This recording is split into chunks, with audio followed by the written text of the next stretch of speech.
Heavy rain and deadly flash flooding putting communities across the United States underwater. It feels like events like last night, again, not just in New Jersey, but as a general matter, are coming more frequently with more intensity. Summer is flash flood season, when intense daytime heat can fuel thunderstorms and warm air can hold more moisture. But experts say these recent events were more significant for several reasons. Along with high daytime temperatures in parts of the country, we've also seen record levels of atmospheric moisture, which helped drive heavy rainfall that led to deadly flooding in Texas and North Carolina. Summer storms also tend to move more slowly or even stall due to winds in the upper atmosphere being weaker. And as a result, just deluging places that are not designed to handle that amount of precipitation in that short a period of time. Recent wildfires also causing problems in areas like Ruidoso, New Mexico, burning away vegetation, and in some areas the fire's extreme heat changing the soil's natural ability to absorb and slow down rainwater. Droughts can have a similar effect too, something we saw amplify deadly flooding in Texas. Urban areas are not immune either, where asphalt pavement and older drain systems can be overrun. There is a growing recognition in financial markets, in the scientific community, and starting in infrastructure planning, that we are dealing with a much different beast in terms of the weather patterns that we're experiencing, and things have to change. It's already been a summer of devastating and deadly flooding events across several states. And now a new tropical system is swirling toward the U.S. Gulf Coast, where it could strengthen in warm waters over the next few days. Once it gets there, the National Hurricane Center is giving it a medium chance of building into a tropical depression. The same system brought showers and thunderstorms to parts of the Florida Panhandle this morning, on the heels of earlier storms Tuesday that nearly killed 3 vacationers in St. Augustine. Jamie Schuyler and her parents were leaving a pier at the beach after seeing lightning in the distance. Seconds later, I got struck, but then it kind of knocked me sideways. Then she looked over and saw her 82-year-old father lying face down. It struck him in the head and came out his chest. So they had a big hole in his shirt where it came out. Amazingly, he survived. And Jamie says he was even talking from his ICU bed after being airlifted to a Gainesville hospital. Forecasters predict the most serious flooding risk from this newest tropical system could come later this week and into the weekend, where parts of Alabama, Mississippi, and southeast Louisiana could see between 4 and 8 inches of rain. Should it become a tropical storm, it would be dubbed Dexter, becoming the 4th named storm of this year's Atlantic hurricane season. I'm Laura Aguirre reporting. A plane load of evacuees arrived in Winnipeg as wildfires continue to threaten their homes in northern Manitoba. With a family man like me, yes, there's big stress. Our luggages. Michael McDougall and his family left their home in Garden Hill First Nation over the weekend. It does suck to be here, but this is what we're given, and we gotta make the best of it, So, yeah, it sucks staying here, but I know there's a lot of communities that are in trouble the same as us. Other communities near Garden Hill, like Wassagamak First Nation and St. Teresa Point in the province's northeast, are nervously watching as fires continue to inch closer. The chief of Wassagamak says his community is evacuating at-risk patients. Right now, we're just boarding the plane. As you can see, there's people on plane right now. And the province is preparing to house more evacuees as the situation worsens. The government of Manitoba and Indigenous Services and the Canadian Red Cross are planning to be able to receive even more people in the south as the fire risk is still strong and people need to move to safety. As many flee south, hundreds of firefighters remain on the front lines. 20 firefighters from Mexico have joined the firefight near Thompson, which is the largest city in northern Manitoba. They are among the some 250 international firefighters here in the province. Thompson Mayor Colleen Smook is grateful for the support from around the world. Our New Zealanders, they're on the way, 40 of them, and they'll be dispersed to the fire south of us. As for McDougall, he hopes to go back to his community and is praying his home will still be there. It was very traumatic, but I tried to stay calm, but you feel the water coming up. Camille Allen was floating in her car down Grove Street Monday evening, which had turned into a roaring river. She first felt the water on her feet while in the driver's seat, and then on her calf when she decided to look out of the sunroof for a possible escape. That's when she saw her rescuers. There were 3 guys that came and took me out of the car. I have no idea where they came from. By the time they got over to me underneath that tree, the water was waist deep. They got me out of the car, and I was underneath that awning. All along Grove Street, cars were being swamped by rainwater that caused the nearby Stony Brook to flood. We met Genesis Burgos and her dad in their backyard, where he was cleaning up a stranded fish and a busted fence. My backyard was like very flooded. It was like the whole deck was just like covered in water. Not far away in Plainfield, streets were also flooding as 6 inches of rain fell in 2.5 hours. There, 2 women died when trapped in their car in high water. That car was swept away into Cedar Brook.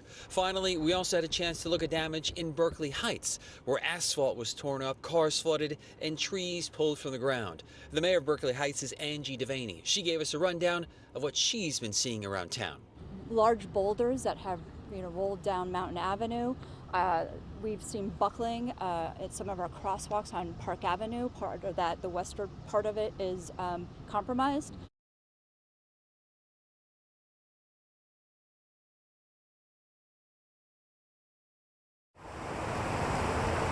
A local state of emergency issued for the city of Petersburg from the city entrance, Old Town, and the Appomattox near Ettrick.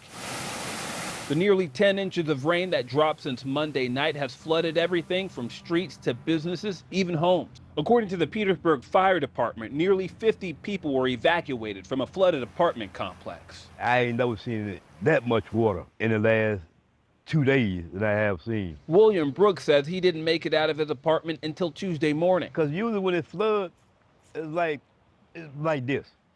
But it was beyond this. The whole street here, back there, the backyard, everything was flooded. As bad as the flooding is now, he says Monday night was even worse. Mother Nature, you know, so you got to make the best of what you can. But Mayor Sam Parham says Tuesday's flooding goes beyond the forces of nature and speaks to decades of neglect. Shall I say over 50 years, we have been asking the Corps of Engineers to do the proper dredging that needs to be done to open up the harbor channel which leads to the Appomattox River. And what we are seeing now are definitely the horrific effects of the many decades of neglect. Parham says the city essentially needs to remove sediment, silt, and other debris from the Appomattox so that the excess water has room to flood out of the city. The system cannot handle it, and it just overwhelms it and begins to back up into the community. But city manager March Altman says the main hurdle is money. We know it's going to be significant. We have, several projects now, individual projects that would be in the $2 to $3 to $5 million range. Imagine multiplying that across the entire city. Mayor Parham says city leadership has been in contact with Governor Glenn Youngkin's office to drum up necessary support and funds to address Petersburg's infrastructure issues. He believes the state of local emergency declaration should help with getting state and federal resources. But Altman says even with the help and short-term debris removal solutions, the big fixes could take decades. If we had all the resources necessary at our disposal, funding and everything, we're still looking at many, many years, 10, 20 years to address all the stormwater needs in the community. We're getting a better picture of what happened at Camp Mystic. In the hours before the catastrophic flooding, Camp Mystic co-director Richard Eastland received that very first alert on his cell phone indicating life-threatening flash flooding around 1:14 in the morning, but it did not have an evacuation order. A family spokesperson tells us that Eastland at that moment began assessing the area and even contacted family by use of a walkie-talkie. The relocation of campers to a recreation hall then began between 2 to 2:30, but the family says, quote, there was no information available concerning the magnitude of what was coming. It wasn't until 4:03 that the National Weather Service issued another alert, this one much more dire, asking people to seek higher ground. Eastland died while trying to rescue girls from a cabin near the Guadalupe River that housed some of the youngest girls.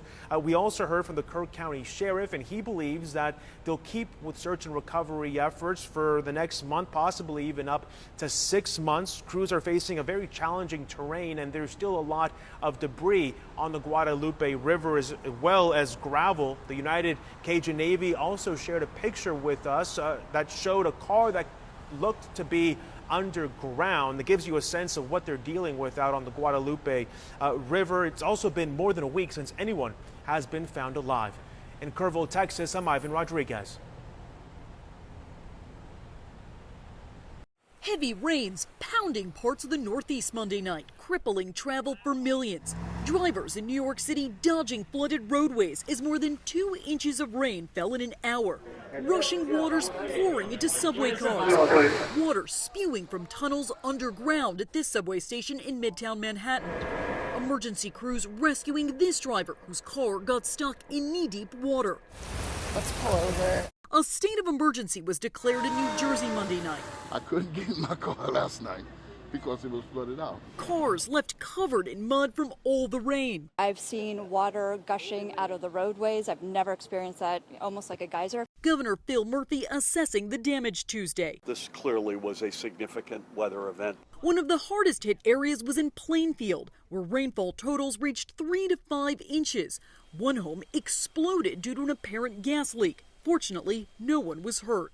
We're seeing more of this, and the intensity is so more frequent and more intensity. The storms temporarily halting air travel in parts of the tri-state area, which is home to some of the busiest airports in the country. The threat of more scattered storms and heavy rain stretching across the mid-Atlantic and South Tuesday.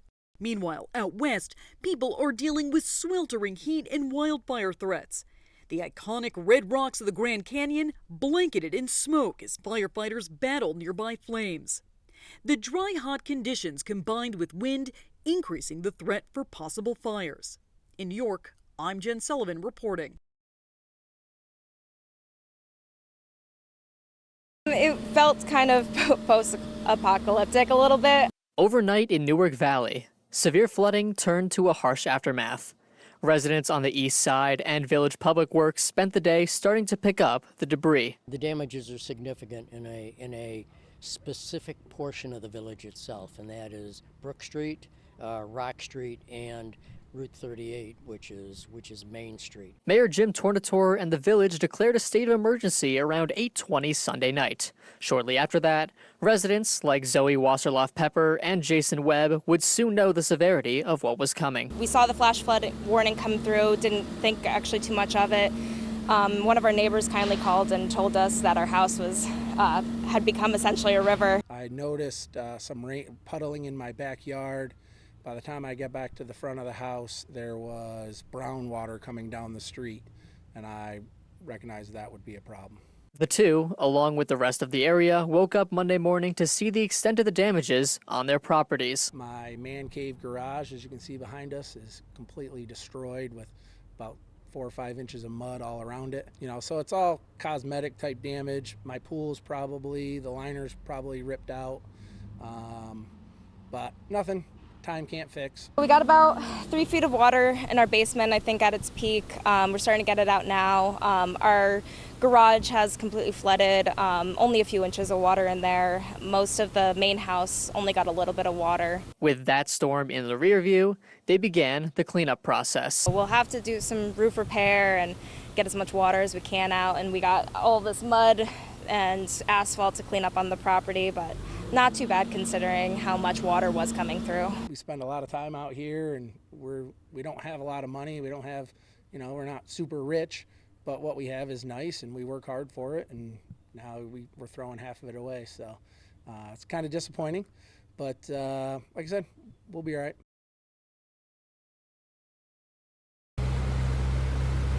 Tens of millions of Americans are coping with severe weather or its aftermath today. Whoa. The Northeast is recovering from overnight floods. New Jersey is under a state of emergency declaration. New York is dealing with subway station flood damage that also affected some train cars. This man seems okay after a rescue in the suburbs, while these drivers chose to turn around in the Bronx. The FAA warns of air travel impacts in New York, Washington, and Boston. In southern Pennsylvania, officials report a number of water rescues. They say Lancaster County got 7 inches of rain in less than 5 hours yesterday. Meteorologists say Maryland and D.C. were in the core threat area overnight. Meanwhile, near the Grand Canyon, it's just really devastating. A historic lodge is in ashes due to a rapidly spreading wildfire. It's taking a big chunk of the park and taking it offline for at least a couple of years. In Utah, the Monroe fire is burning.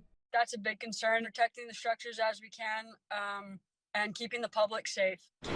And in Central Texas, recovery efforts continue after floods killed more than 100 people. We have seen the best of humanity. We truly see God's hand at work. I'm Amy Kiley reporting.